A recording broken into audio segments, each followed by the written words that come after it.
All right, you guys, I want to talk to you today about grief. So, grief is something that often goes a little bit brushed under the carpet, right? I have really been exploring grief within my own life. We have gone through a lot. I don't think about all the things that my boys and I have gone through until I start talking to people. And then I share, like, oh, yeah, we've gone through this, that, and this. And, we're not sharing from a victim space because, quite honestly, like, it's just a thing we do. Like, we have had to learn just how to deal with shit that comes our way, right? And that's the reality. I think that's like step number one. A good friend just asked me the other day, she's like, for real, how do you do it? And I was like, my answer always to a question like that is, it's amazing what we can do when we have to.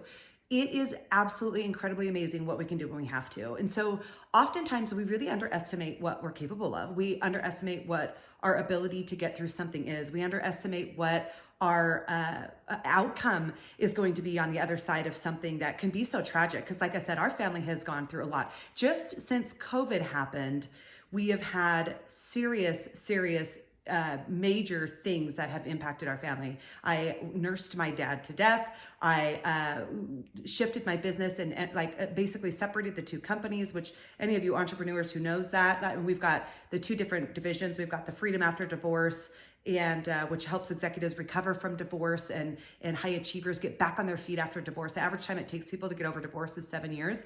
And mind you, this was all just a couple years after my own divorce, right? And so not only am I dealing with that, but my kids are dealing with that. Then COVID hit, and then we found out about some serious issues that my ex-husband made incredibly poor choices on how he treated my youngest son. So we've been dealing with the fallout of that. And as a mom, having to process that has been extraordinarily difficult. Okay. And so this has brought on this level of grief that I didn't know could exist, right? We go through, like I said, there was that, there was COVID, there was my dad dying. I got in had a huge falling out with my own mother. My own mother decided to completely, essentially turn her back on not only me, but my kids in a way that is just disgusting to me. I have zero respect for people who can do something like this, especially to their own children, particularly when my boys and I are like in a fight of our life of caring for each other and nurturing each other through the challenges that we're going through. So all this to say is that the reality is, as a high achiever, you guys, as leaders, it's really easy to not address the grief that we're dealing with. I literally am realizing for the last 9 months, I have been swallowed up, if you will, to an extent. Brenda at Brenda's Finest has been swallowed up to an extent over this grief. And the tipping point was what happened to my son. You can mess with, you can mess with me, you can mess, I can lose my parents, I can do whatever, but man, you mess with my kids and it's a whole different freaking ballgame. And Mama Bear is in a whole different fight zone, right? Like, I will fight for my kids' safety and protection with every ounce of me, non-negotiable. You just don't mess. And so with that, though, was the reality that I had to sustain and keep all the plates in the air. Okay, this was really hard on my kids. COVID alone has been difficult on everyone. It has been so difficult on everyone. And then you couple that with all the other crap that got layered on top of it for us. And it's been really hard. And just like I said, trying to keep my kids afloat and all the balls in the air and the business is going and all kinds of stuff, right? Just to maintain life.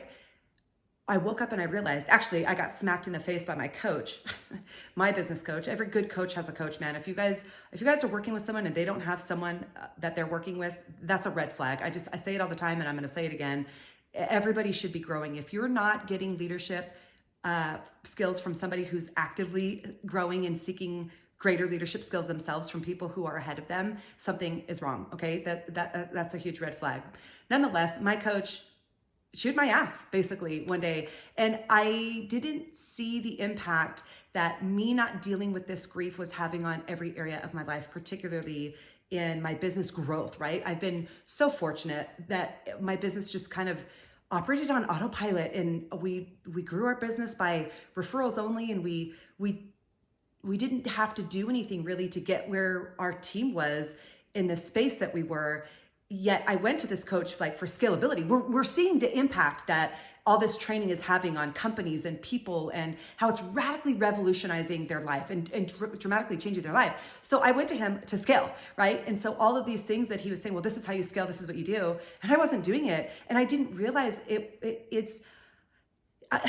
I was beating myself up for not doing it. He finally was like, what is going on with you? Like, I have talked to you about things and you've not done these things. And listen, I am like the top of the class kid, like not top of the class. I was never the smartest, but I was always the teacher's favorite. I always did the work. There was no question that I always did the work, and I had not been doing the work. And you guys, I realized like, I don't think we realize how much grief impacts our productivity. And that's why they say like with divorce, the average time it takes is 7 years to get over divorce. Well, that's because we're grieving and it's hard. Like nothing impacts our life the way that divorce does. And 50% of our productivity is lost when we go through a divorce or a death or something like that, right? Well, we've all gone through some grief with COVID and with just life experiences and things that have happened. And man, I'll tell you what, you get to my age, I'm 4 decades in at this point, and there is a lot of things in life that I just didn't deal with.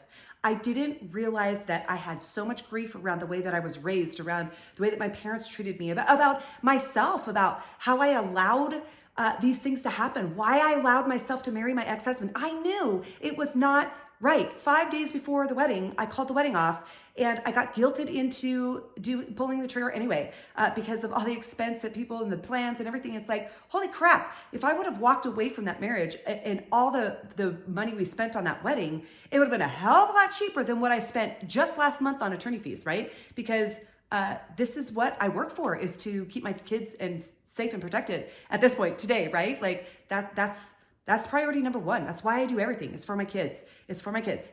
And there was so much, you guys, and there probably is so much in you that you haven't processed. When I sat down and slowed down, because my coach essentially said, get your crap together. We're putting this on pause until you do, which I needed that. I needed to hear that. I was pissed at him at the time, and I needed to hear it, and I needed to do this. And I'm going to give a shameless plug, man. I'll tell you, my girlfriend, this is the book From Grief to Greatness by Tanya Unkovich. And I'll tell you what, I've known Tanya for a good 4 years now. Love and respect the hell out of this woman. And this book, I told her, I said, you were brought into my life at the very time you were, and you wrote this book at the very time you did. Selfishly, I'm pretty certain it was because of Brenda. It was all because it's what I needed. And I'm telling you, everybody should read that book. It's just a fantastic book. Like I said, total shameless plug, because she's one of my absolute best friends, and I am learning so much. I get to talk to her on the regular. We talk at least weekly, if not multiple times a week. And reading this book and having someone that I admire and respect so much, and recognize that even the strong of us, the strongest of us, get knocked down. The strong of us, and this is hard for me to say, you guys, because I've been put through hell and back in my life, and I've always been able to come out. This deal with my kiddo knocked me on my ass.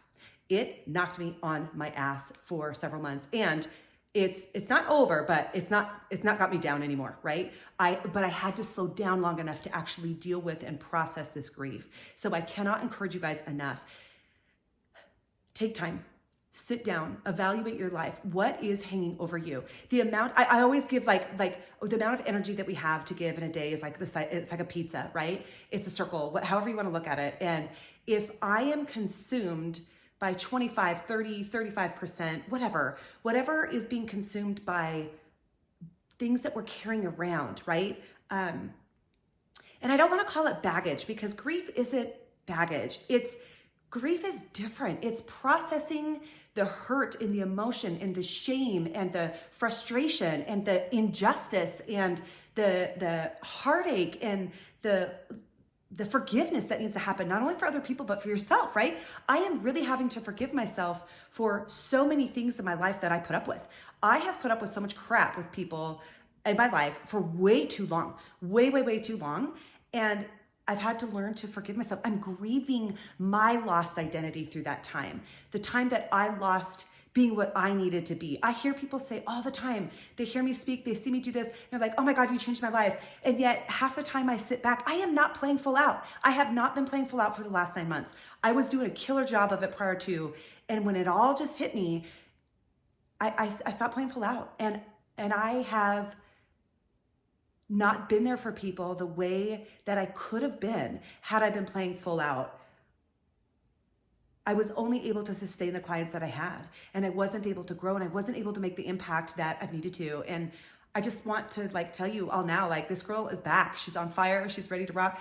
But I did the work. I have taken the last few weeks.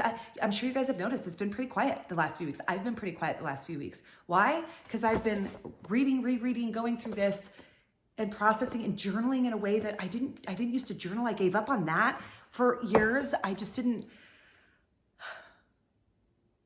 Sometimes as leaders, we can get so buried in having to care for other people, we forget to take care of ourselves. And we forget the impact that it is having on how we're able to take care of and equip and encourage and pull people out of whatever mess they're in, because we just think we can keep going sometimes. We think we're bulletproof. I thought I was bulletproof. I to some extent, I am, right? There is nothing that will ultimately get me down. There's just not. There's nothing. For whatever reason, I have a tenacity bone, and I shouldn't. I should have succumbed to, by the time I was 3, I should have succumbed to crap and just thrown the towel in, right? But for whatever reason, I didn't.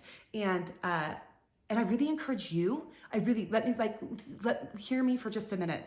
I really encourage you to dig deep and uncover that person in you that knows you're unstoppable, that knows you're incredible, that knows you're amazing, that knows you can do big, big, big things.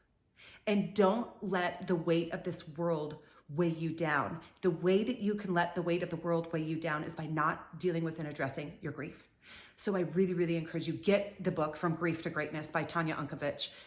Read through that book, do the work, start journaling, write down what you're upset about, what you're sad about, what you're frustrated about. And this is all crap we don't want to deal with, right? It's so easy, especially as Americans, and especially as in a male-led industry that I work in with a bunch of executives. Guys, I'm telling you, that's why your suicide rate is so much higher and your thoughts of suicide is so much higher. You're not addressing the emotional crap. You're not. And it's time. It's time for us to get healthy. I think that's partly what COVID did for us, is it slapped us in the face and said, y'all can't ignore the reality of your lack of emotional intelligence anymore. You have to address this stuff. It's okay to talk about emotions. It's okay to get deep. It's okay to get real. Get after it, do the work. And if you need help, if you've got questions, DM me, reach out to us. Me or my team will get back to you, and we will give you our tips and insights. Like I said, journaling's one of them. Create a toolkit, whatever it is that will help you snap out of it. Because this is one thing I have had to learn. How do we navigate grief while also maintaining life? And that's been hard. I'm not gonna lie. That one has been a tough one for me to juggle and to figure out. And one of the best ways that I can say to help you to get through that is to set a time limit, where it's okay, every morning I sit down and I set a time limit. For this amount of time frame, I'm going to read this book, I'm going to do my journaling, I'm going to process it, and then after that, I'm ready to rock, I'm ready to go. I've decided that that element of that grief is what needed to happen that day, and that's what had to get set down for me today in order for today me to go be my best. So then I can turn and go be my best and give you guys my best. So like I said, if you guys are struggling, reach out. Don't hesitate to ask questions. If you need help with it, reach out to us for coaching. This is what we do. We've got the divorce recovery program, and it's out there, and it's phenomenal. It's radically changing people's lives. If your team is struggling with issues, oftentimes companies put me on retainer where I'm just available as their coach for a certain amount of hours per week, and their people need help. And if that's something that you and your company need, let us know. That's what we're here for. That's what we don't want you to be stuck in the same place. And we've been there. I'm getting through the other side. We've done the work. That's the deal. The work has been done. And in my team, we all haven't gone through the same things, but we all get it. We all get it. And we're all here to support each other. So long and the short of it, deal with your grief, address it, get the book, do your work, do the journaling, put a time limit to your grief, set aside some time each and every day, and take care of you in a way that needs, it's a non-negotiable. It's not self-care, it's required care. It's required care. So do your required care, deal with the things that you didn't think would be such an issue, and free up that circle, right? Because if 25% is getting weighed down and you don't even know it over something you're grieving over, go clear that up. And now you've got 25% more energy to put back into your life.